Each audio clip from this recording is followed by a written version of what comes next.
네, 오늘은 하나님의 선교라는 제목으로 함께 하나님 말씀 나누도록 하겠습니다. 네, 오늘은 좀 제가 PPT를 보면서 같이 볼 텐데요. 여러분, 그 선교라는 말을 들으면 어떤 생각이 드시는지 모르겠습니다. 그 선교라는 말을 들으면 아마 여러 생각들이 드실 텐데, 우리 가운데 어떤 사람들은 선교라는 말을 들었을 때 먼저 부담이 찾아오는 사람이 있을 것 같습니다. 선교라고 할 때 괜히 하나님이 나를 선교 보내시면 어떡하나라는 생각부터 시작해서 여러 부담을 갖는 사람들도 있을 거고, 또 어떤 사람들은 선교라는 말을 들으면 기분이 설레는 사람도 있을 겁니다. 일단 해외를 나간다는 생각에 마음 설레는 분들도 계실 거고, 만약 선교로 나간다고 하면 들뜨는 분들도 계실 텐데 이런 사람들도 있고요.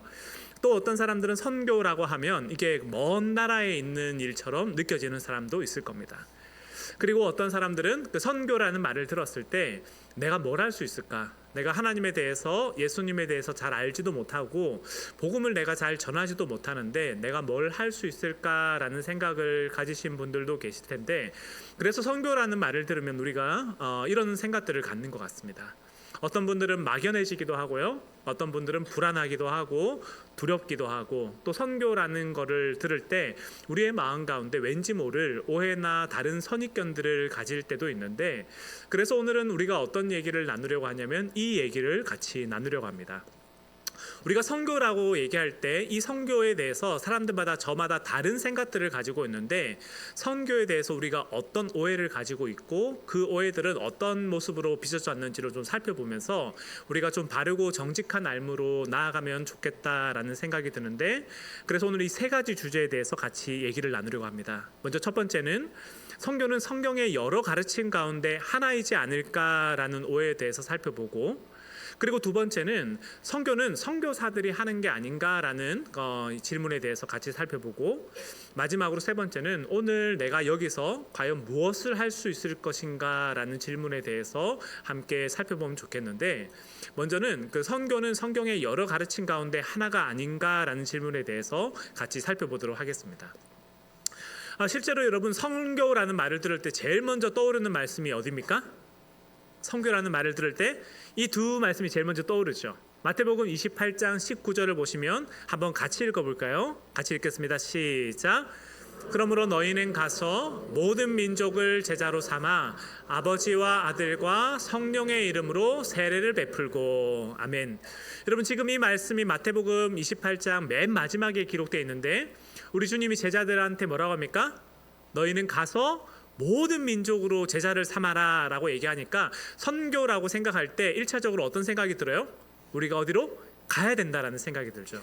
우리가 어딘가 가야 되고, 소수민족이든지 간에 혹은 이제 열대 우림에 있는 민족이든지 간에 이제 그 사람들에게 가서 복음을 전해야 된다라는 생각이 제일 먼저 들고, 그리고 사도행전 1장 8절에서도 오직 성령이 너희에게 임하시면 너희가 권능을 받고 예루살렘과 온 유대와 사마리아와 땅끝까지 이르러 내 증인이 되리라 하시니라 라고 되어 있기 때문에, 선교라고 생각하면 1차적으로 우리가 다른 나라에 가거나 뭔가를 해야 될 것 같은 생각들을 갖게 됩니다.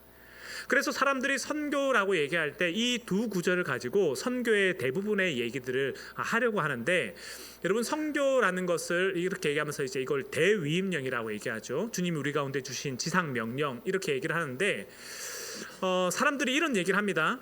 선교는 결국에는 신약에 나와 있는 하나의 가르침 아니냐, 예수님이 공생의 사역을 하시면서 마지막으로 얘기하신 한 부분이고, 어떤 면에서는 선교는 성경의 여러 가르침 가운데 하나가 아닌가라는 질문을 하는데, 실제로 그렇지 않습니다. 왜냐하면 선교는 성경의 일부분에만 기록되어 있는 내용이 아니라 성경 전체에 기록되어 있는 내용이기 때문입니다. 예를 들면 여러분, 우리가 지금 메타인지라고 얘기를 하는데, 여러분 메타인지가 뭔지 아시죠? 메타인지라는 게 내가 누구인지를 객관적으로 이해하기 위해서 내가 그냥 아는 생각이 아니라 초월적인 위치에서 나를 바라볼 때, 그럴 때 내가 누구인지 아는 거를 메타인지라고 얘기합니다. 그래서 자기 자신에 대해서 분별하지 못하고 악가리 못하는 사람들을 뭐라고 하냐면, 자기 자신에 대해서 객관화가 덜 돼 있다, 너 메타인지가 안 되는구나, 뭐 이런 얘기들을 하는데, 그래서 이제 우리가 일반적으로 뭐 나무를 보는 게 아니라 숲을 봐야 된다, 전체를 살펴야 된다, 그런 얘기를 많이 하거든요. 그런데 요즘에 성경 읽기에 대해서 어떻게 하냐면 성경 읽기를 이런 방식으로 봐야 된다라는 주장을 많이 합니다. 그래서 성경을 읽을 때 메타 내러티브, 거대 담론으로서 성경 전체를 흐르는 주제가 뭔지를 이해하고 그 주제에 맞춰 가지고 성경을 봐야 된다라고 얘기를 하는데, 그거를 지금까지 어떻게 봤냐면 이렇게 봤습니다. 기독교 세계관에 의하면 창조와 타락과 구속과 완성의 개념으로서 우리가 성경을 그동안 읽어왔는데, 창조라고 얘기할 때는 어디에 기록되어 있습니까? 창세기 1장과 2장이 주로 기록되어 있죠. 그리고 우리가 타락이라고 얘기할 때 아담과 하와가 선악과를 따먹는 장면을 얘기를 하면서 창세기 3장에 나오는 사건, 인간의 반역을 얘기를 하고, 그리고 구속이라고 얘기할 때 여러분, 구속을 어떤 사건을 가리킵니까? 예수 그리스도의 십자가 사건을 가리키죠. 그리고 완성이라는 것은 하늘로 올라가신 그분께서 다시 이 땅에 오실 그날을 기다리면서 살아가는, 이제 그거를 얘기를 하는데, 이게 이제 창조, 타락, 구속, 완성의 스펙트럼이에요. 근데 여러분, 이렇게 보면 어떤 게 장점이냐면요, 복음을 쉽게 전달할 수 있습니다. 그렇죠? 하나님이 이 땅을 지으시고, 근데 인간이 반역했고 우리는 죽을 수밖에 없는 존재가 됐고, 그리스도께서 우리를 위해 죽으심으로 말미암아 우리가 구원을 얻었고 우리는 하나님 나라에 갈 거다. 그러니까 이렇게 이제 창조, 타락, 구속, 완성의 개념으로 보면 복음의 의미를 쉽고 명확하게 전달할 수 있는데, 이거의 한계가 뭐냐면요, 성경의 전체 이야기를 담아내지 못해요. 그러니까 실제로 여러분, 제가 질문을 한번 해보면, 우리가 성경을 볼 때 모세오경부터 시작해가지고 말라기까지 구약의 이스라엘의 역사, 그리고 시가서, 시편, 잠언, 전도서, 그 다음에 12예언서, 뭐 이런 대예언서, 소예언서 해가지고 나오는데, 여러분, 이 성경들의 얘기들을 창조, 타락, 구속, 완성이라는 어떤 스펙트럼 속에서 어디에 여러분 위치할 수 있겠습니까? 창조는 일단 아니죠, 그렇죠? 창조는 아닌데 완성도 아닌 것 같아요. 그러면 그 가운데 타락으로 넣어야 될지 아니면 구속으로 넣어야 될지 조금 애매해지죠. 그리고 신약에서 초대교회 이야기라든지 사도행전에 나오는 기록이나 서신서에 나오는 기록들을 볼 때 이거는 타락인가 구속인가라는 질문을 할 때 또 이제 그 안에서 난감한 지점들을 만납니다. 그래서 창조, 타락, 구속, 완성이라는 이 네 가지의 스펙트럼을 가지고 복음을 전하고 성경을 설명하면 우리가 쉽게 이해할 수 있는 장점은 있지만 그 전체 이야기를 풀지 못하는데, 그래서 오늘날 성경 읽기를 할 때 메타 내러티브로서 이걸 어떻게 읽어야 된다라고 얘기를 하냐면 이런 얘기를 합니다. 성경을 7막 구조로 봐야 된다라고 얘기하는데, 그 7막 구조는 어떻게 되냐면 이렇게 됩니다. 창조와 반역과 약속, 그리스도, 그리고 선교, 심판, 새 창조, 이 7개의 스펙트럼으로 만드는데요, 보시면 뭐랑 뭐는 같아요? 창조랑 반역까지 같죠. 그리고 마지막에 있는 새 창조, 완성도 어떻습니까? 이것도 같아요. 근데 이제 구속의 단계를 약속과 그리스도, 선교, 심판으로 나누면서 하나님이 이스라엘 백성들과 맺었던 언약이 계속해서 확대되면서 그들과 이 약속을 끝까지 맺어오다가 그리스도의 십자가 사건에서 이 약속이 완성이 되고, 그리고 그 복음을 들고 초대교회가 복음을 전하면서 살아갔던 모습, 이 스펙트럼으로 이렇게 나누는데, 그거를 이렇게 표로 보면 이렇게 됩니다. 앞부분에 나오는 창조, 타락, 구속, 새 창조, 이 안에서 구속의 단계를 성경 전체의 역사로 끌어내려요. 그래서 하나님이 아브라함을 부르시고 이삭과 야곱과 이스라엘을 부르시고 그리고 다윗 왕을 부르고, 여기 얘기부터 시작해가지고 신약 성경에 나오는 모든 제 행렬까지를 어디로 두냐면 역사 속의 구속의 단계로 둡니다. 그래서 이 무슨 얘기냐면 하나님께서 범죄한 인간들을 구원하기 위해서 뭘 주셨다는 거예요? 성경을 주셨다는 거예요. 범죄한 인간들을 구원하기 위해서 아브라함 때부터 계속해서 하나님의 구원 역사를 어떻게 이루어 왔는지를 성경이 기록하고 있고, 그 얘기 성경 전체에 이 내용들이 담겨져 있는데, 그렇기 때문에 우리가 이 선교의 하나님을 바라볼 때 어떤 관점을 가져야 된다라고 얘기하냐면, 선교라는 것은 단지 성경의 한 부분에 적혀져 있는 일부분의 얘기가 아니라 성경 전체의 역사가 구원하기 위한 하나님의 계획으로부터 시작해서 구원을 마치시는 하나님의 이야기로 기록되어 있다는 겁니다. 그래서 성경을 이렇게 바라볼 때 우리가 어떤 찬양을 부를 수 있냐면 이런 찬양을 부를 수 있어요. 보시면 물이 바다 덮은 같이라는 찬양이 있는데 뭐라고 되어 있습니까? 세상 모든 민족이 구원을 얻기까지 쉬지 않으시는 하나님. 근데 세상 모든 민족이 구원을 얻기까지 쉬지 않으시는 하나님은 단지 그리스도께서 오시고 난 다음에 하늘로 승천하시고 난 다음에 이야기가 아니라 세상 모든 민족이라는 건 태초부터 지금까지 영원까지의 얘기를 다 포함하고 있다는 거예요. 그래서 세상 모든 민족이 구원을 얻기까지 쉬지 않으시는 하나님에 관한 얘기를 하고, 그 다음에 후렴부에 가서 뭐라고 얘기하냐면 물이 바다 덮음 같이 여호와의 영광을 인정하는 것이 온 세상에 가득하리라 라고 얘기하는데, 그래서 선교라는 것을 뭐라고 얘기하냐면 선교 신학을 예배 신학과 연결시키는 분들이 많이 계십니다. 대표적으로 존 파이퍼 목사님이나 이런 분들이 그렇게 연결시키는데, 선교라는 것은 하나님을 향한 예배가 없는 자리에 그분을 향한 예배하는 자가 일어나고 하나님을 예배하고 거기서 하나님을 영광을 위해 살아가는 것, 그것이 선교라고 얘기를 합니다. 그렇기 때문에 여러분, 선교는 성경의 일부가 아니라 뭐라고요? 성경의 전부다. 성경은 선교로 시작해서 선교로 마친다라고 얘기를 할 수 있는데, 이게 우리가 선교에 대해서 우리가 잘못된 오해를 깨뜨려야 될 첫 번째 지점입니다. 그렇다면 두 번째로 선교에 대해서 우리가 바른 이해를 가질 때 우리가 벗어야 될 두 번째 오해는 뭐냐면, 선교는 선교사들이 결국에 하는 거 아니냐라는 오해를 가지게 되는데, 여러분, 이 또한 그렇지가 않습니다. 왜냐하면 하나님은 우리 모두를 복의 통로로 부르셨기 때문입니다. 실제로 여러분, 우리가 방금 전에 창세기 12장 2절 말씀을 읽었는데, 우리 다시 한번 이 말씀 읽어볼까요? 같이 한번 읽겠습니다. 시작.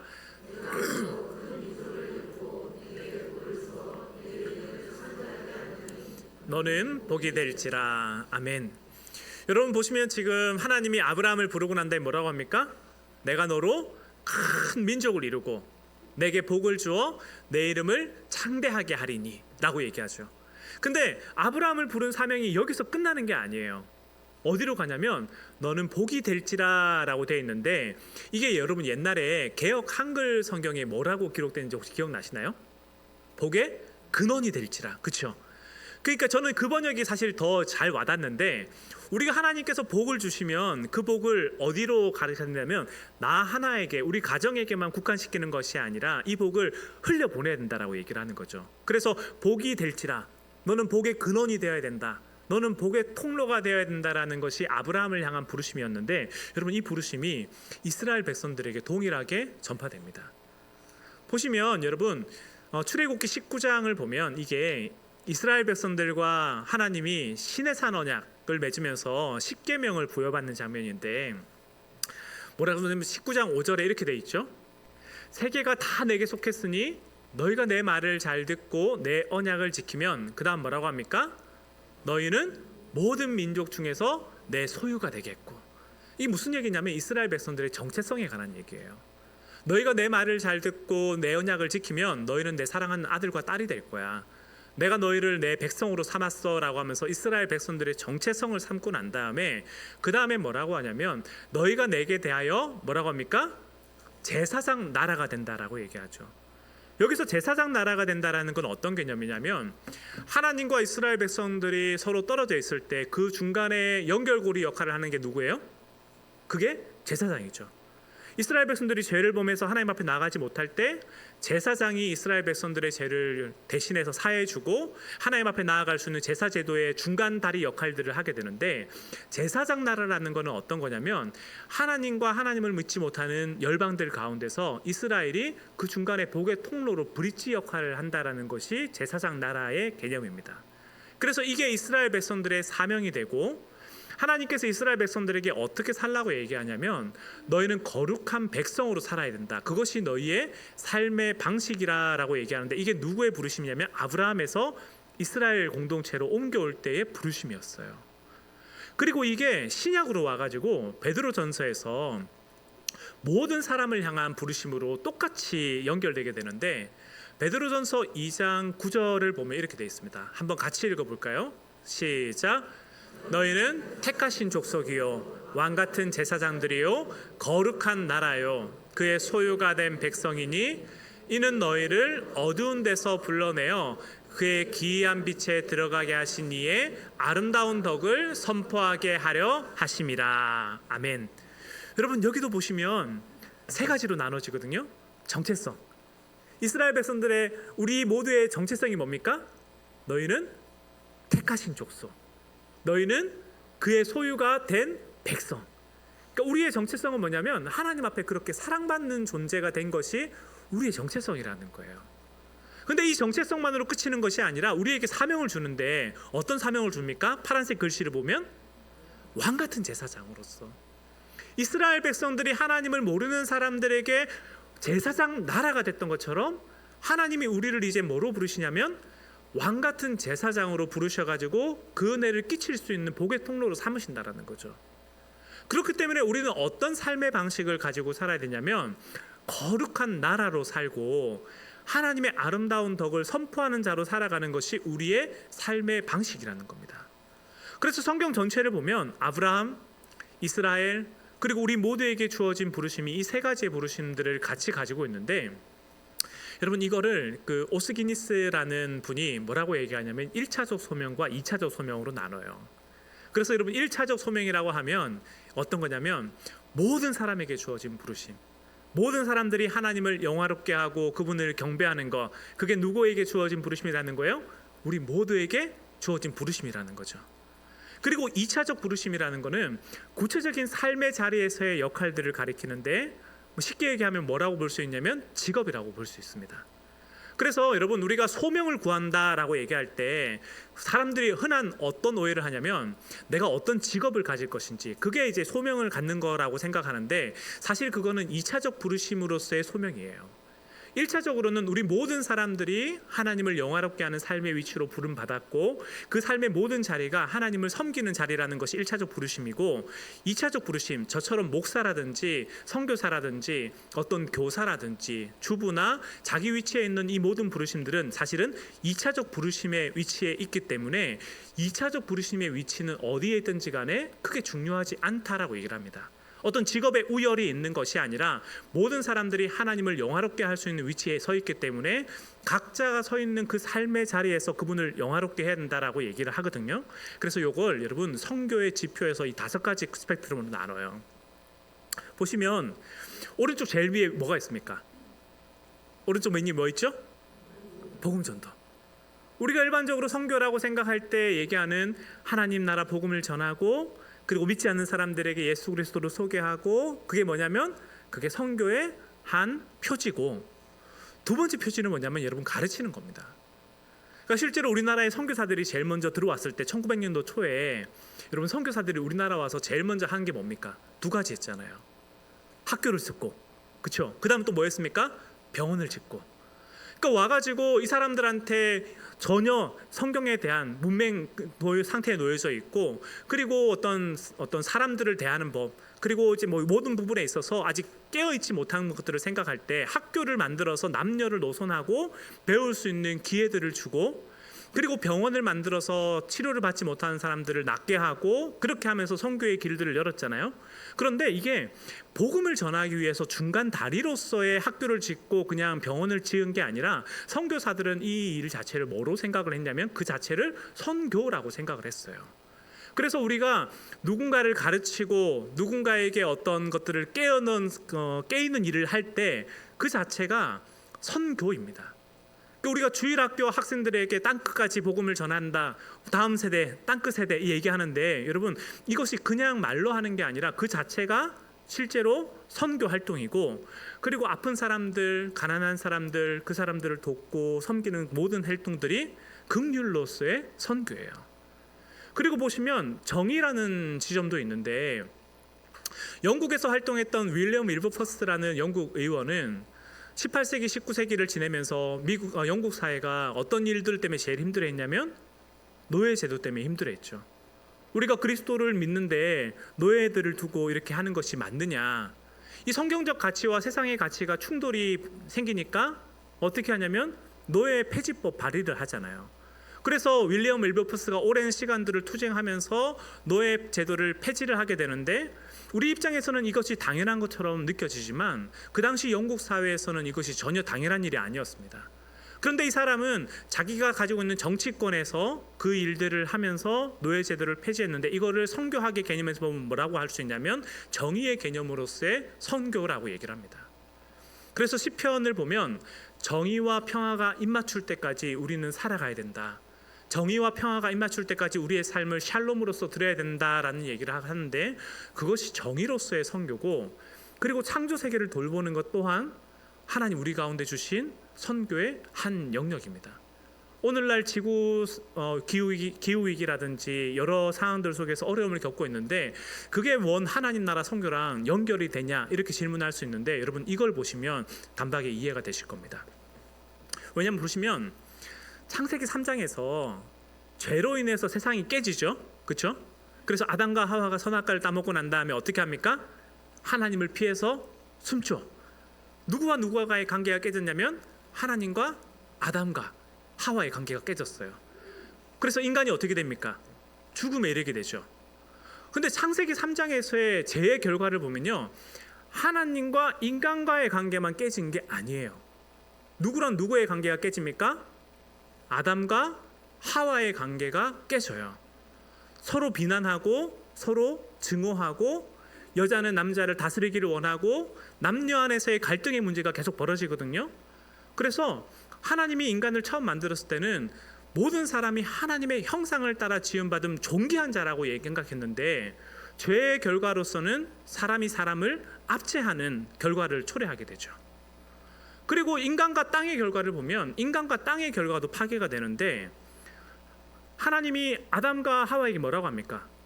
네가 수고해야 먹을 거 얻을 거다.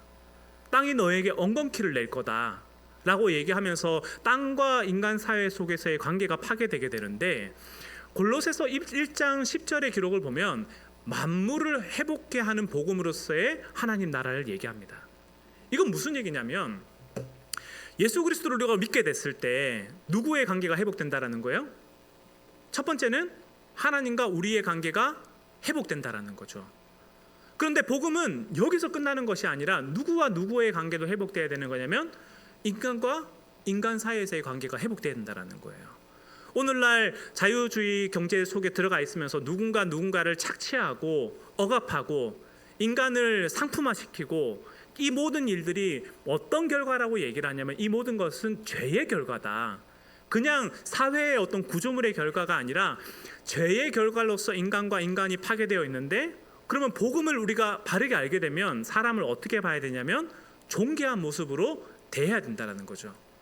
그것이 직장 사회 안에서 상사와 아랫사람의 관계를 하더라도 내 힘으로 상대방을 막 괴롭히는 게 아니라, 부당하게 착취하는 게 아니라 정당한 임금을 주고 공정한 무역을 할 수 있도록 하는 것, 그것도 하나님 나라의 인간과 인간이 회복되는 모습이고, 땅과 인간의 관계가 끊어져 있는 이 세상 속에서 어떻게 하면 그리스도인들이 하나님 나라 복음을 온전케 하는 자로서 어떻게 하면 이 땅을 다시 회복시키고, 그리고 그 가운데 있는 것들을 하나님을 위해, 영광을 위해 드릴 수 있을지, 그 모든 기후위기라든지 우리에게 주어져 있는 것들이 그냥 허투루 하는 것이 아니라는 겁니다. 그래서 우리가 그냥 지금 분리수거를 한다든지 음식물을 남기지 않기를 한다든지 뭐 그런 것들이요, 그냥 시민운동으로서의 일환이 아니라 선교적 위치에서는 뭐라고 하냐면 이 모든 활동이 선교의 중요한 역할이라고 얘기를 합니다. 그래서 앞서 얘기했던 이 선교 지표에 나오는 이 5가지가 우리가 그냥 허투루 흘러가는 게 아니에요. 복음을 전하는 것도 중요하고, 누군가에게 가르치고 그들을 섬기는 것도 중요하고, 누군가를 긍휼히 여기는 것, 정의를 위해서 우리가 사회를 위해서 기도하고 힘쓰는 것, 창조 세계를 돌보는 것, 이 모든 것이 우리에게 주어진 선교의 중요한 자리라고 얘기를 합니다. 그래서 선교는 한번 같이 읽어볼까요? 시작. 선교는 특정인만의 과업이 아니라 모든 그리스도인이 일상에서 하나님의 사랑과 복음을 실천하는 보편적 부르심입니다. 이는 선교사를 넘어 삶의 현장, 가정, 직장, 학교를 선교지로 삼아 그리스도의 향기를 전하는 선교적 삶을 의미합니다 라고 되어 있는데, 그런 의미에서 우리 모두는 어떤 역할이냐면 우리 모두가 다 선교사로 부름받은 사람입니다. 그냥 목사나 어떤 특정한 직업에 군에 있는 사람만 하나님 나라 복음을 전하는 사람이 아니라요, 자기가 있는 위치에서 어떻게 하면 하나님 나라를 위해 내가 선교지적 삶을 살 수 있을까 고민하고 실천하는 것이 우리 모두에게 필요하다는 거죠.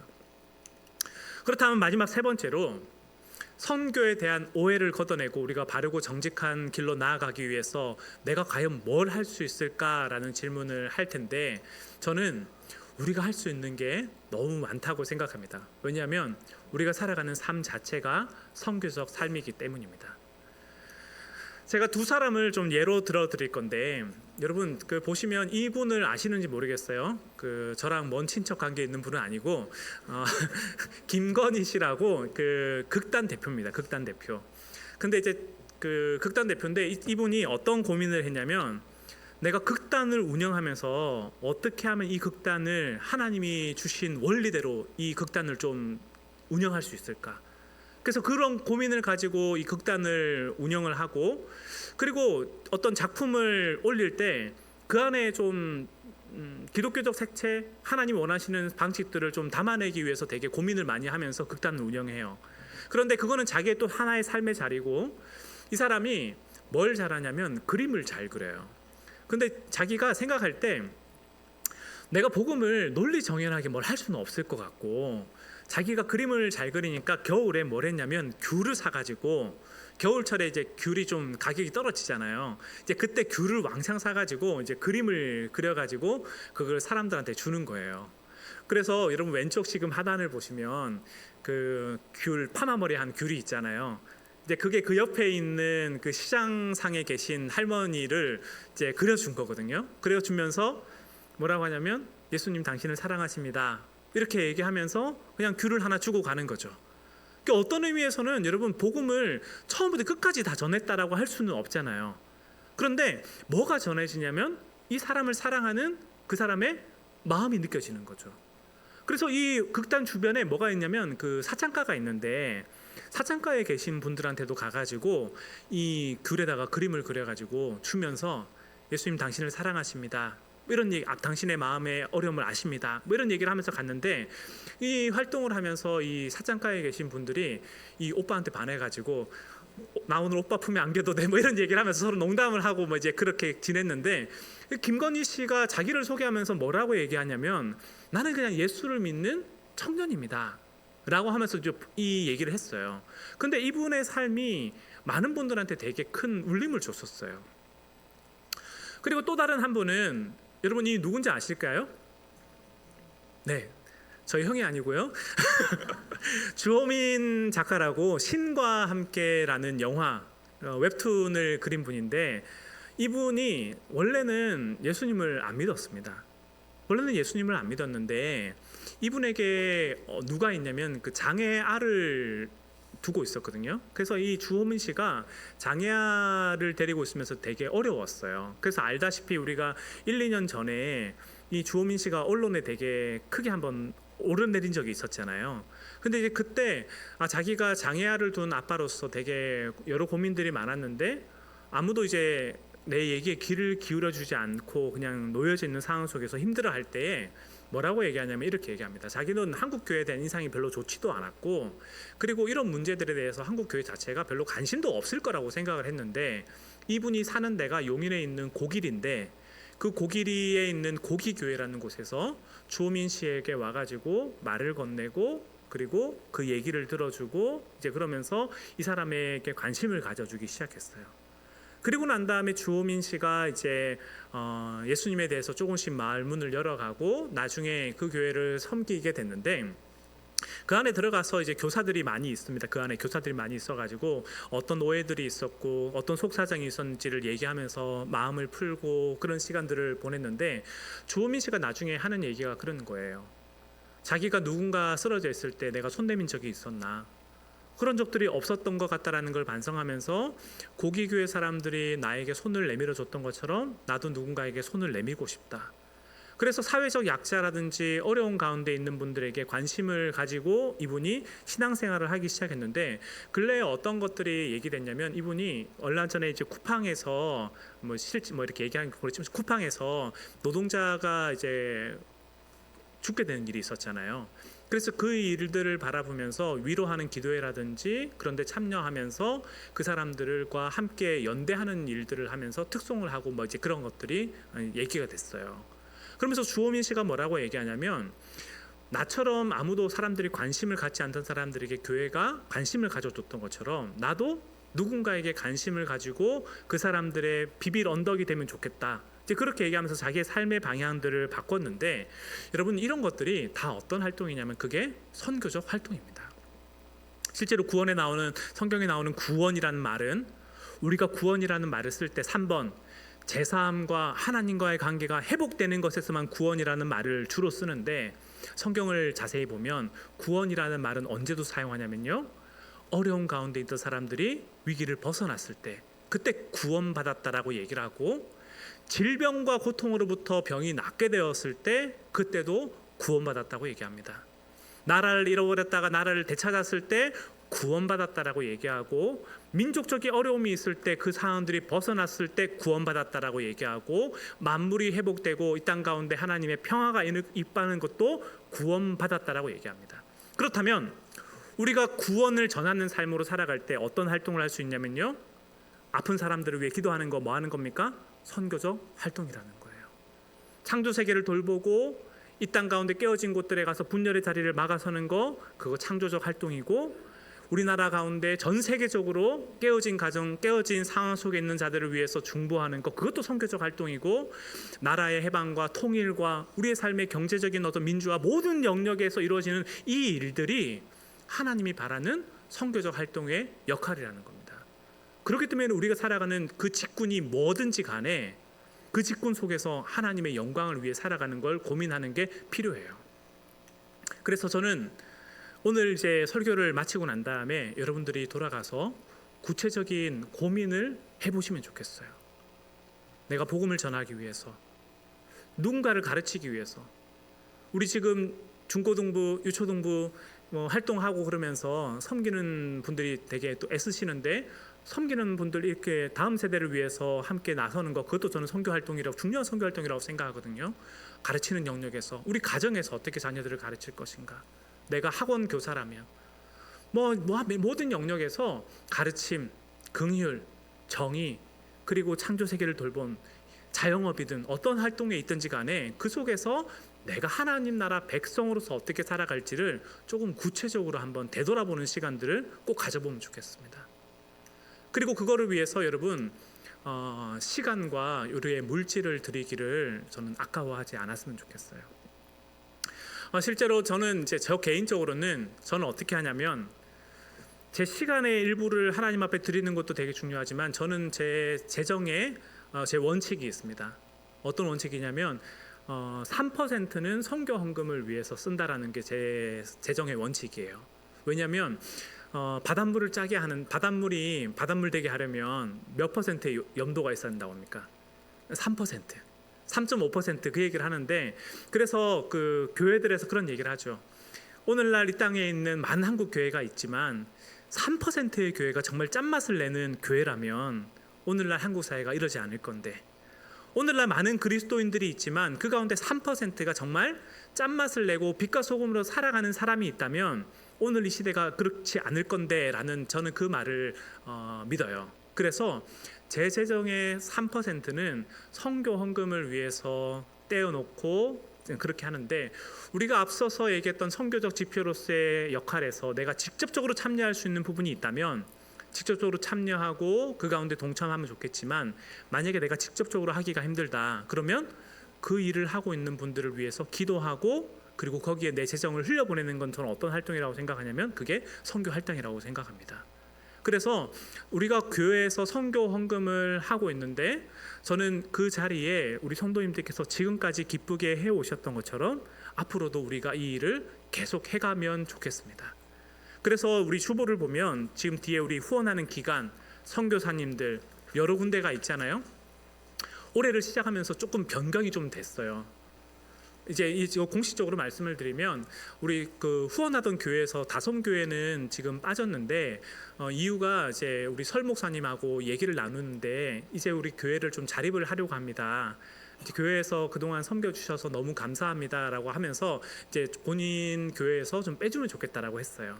그래서 정말입니까 목사님, 여러 차례 통화를 나눴거든요. 우리 원로 목사님도 통화 나누고 저도 통화 나누고, 근데 진짜로 자립을 이제 좀 해야 될 단계라고 생각하고 할 수 있습니다라고 해서 뺐는데, 제가 이제 그러면서 설 목사님께 정기 후원은 저희가 하지 않더라도 나중에 교회에서 어떤 큰 도움이 필요하거나 그럴 때 분할 갖지 마시고 편히 연락해 주시면 좋겠습니다. 우리 일시헌금이라도 그렇게 하고 싶습니다라고 하면서 교제를 나눴는데, 그래서 정기 후원 명단에는 빠졌습니다.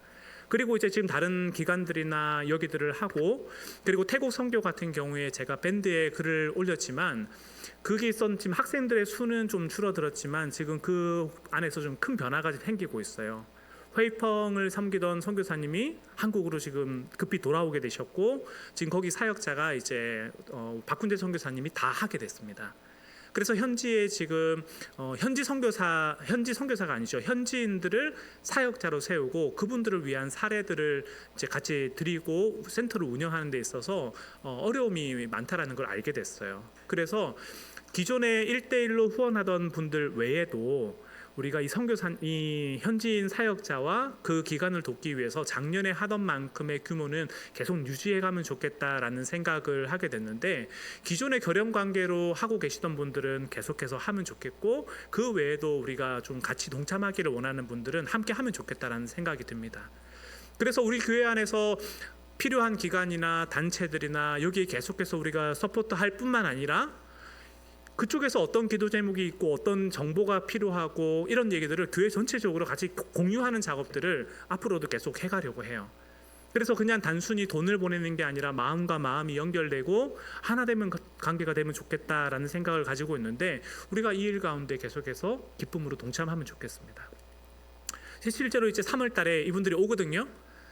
그 중에 이 친구들이 오는 건 아니에요. 이 친구들은 몇 년 전에 왔을 때 사진인데, 3월 24일부터 28일까지 화요일부터 토요일 5명의 학생들이 방문할 텐데, 전주에 있는 동안에 식사로 섬기시거나 혹은 이 친구들 어디 우리가 관광을 할 때 내가 같이 가서 좀 같이 교제하고 싶다, 저는 그 일에 우리 성도님들이 함께 해주면 좋겠고, 제가 목요일부터 토요일까지는 서울에 올라가서 이 친구들하고 같이 또 교제하고 여기저기 또 시간 보낼 텐데, 거기 함께 가시고 싶은 분이 계시다면 선교지로서 우리 함께 그 활동들을 같이 해도 좋겠습니다. 그래서 우리가 이미 교회에서 하고 있는 것들 여러 가지 일들이 있는데, 그 가운데 우리 모두가 계속해서 기쁨으로 동참하면 좋겠고, 그리고 무엇보다 우리가 기도의 끈을 절대로 놓치지 않았으면 좋겠어요. 여러분, 이거는 지금 하얀 블랙홀이라는 그 다큐멘터리 제가 사진을 가져왔는데, 우리나라 산악 등반하던 2명, 박정원 씨와 최강식 씨가 히말라야를 등반하다가 중간에 크레바스가 쫙 생겨가지고 한 명이 땅에 떨어질, 그 빙하길 사이에 떨어질 상황 속에서 한 명의 발에 이제 줄을 붙잡고 다른 한 명이 자기 허리춤에 불을 붙잡고 있다가 극적으로 구조된 얘기를 다루고 있습니다. 근데 이제 그 최강원 씨랑 박광실 씨가 뭐라고 얘기하냐면, 아래에 있는 사람이 살아있는지 죽었는지도 모르는 상태에서 내가 이 줄을 그냥 놓고 싶었다. 그런데 만약에 살아있다면 이 줄을 놔버리면 그 사람 죽는 거 아니냐. 그래가지고 내가 그 줄을 못 잘랐다. 아래에 있던 사람은 뭐라고 하냐면, 내가 지금 저 사람이 잡고 있는 건지 어디 나뭇가지에 걸린 건지 알지를 못하겠고, 내가 여기서 줄을 계속해서 그냥 올라가지도 못한 상태에 있으면 저 위에 있는 사람 너무 힘들어서 죽을 것 같은데 그 줄을 끊고 싶은 마음이 들었다. 그러니까 그런 얘기들을 해요. 그런 얘기를 하면서 두 사람이 나중에 극적으로 구조되고 난 다음에 만나가지고 서로의 얘기들을 하는데, 저는 이 과정이 어떤 과정이라고 생각하냐면 이게 선교의 모습하고 되게 닮았다라는 생각이 들어요. 실제로 선교지에 있는 분과 우리는 뭐로 연결되어 있냐면 끈으로 연결되어 있잖아요.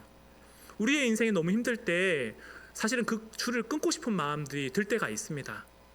그리고 선교지에 있는 사람도, 선교 현장에 있는 사람도 나의 삶과 사역이 그분에게 부담이 될까 봐 때로는 이거를 끊고 싶은 마음이 들 때도 있어요. 그런데 그 끈과 끈이 연결되는 것은 내가 어떤 상황에 있는지를 계속해서 끊임없이 공유함으로 서로를 위해 기도해주고 서로 연락을 주고받는 건데, 저는 우리 교회 공동체가 그런 선교적 공동체가 되면 좋겠어요. 그래서 그 사람들을 위해서 형편을 모르기 때문에 기도 못하는 경우가 많거든요.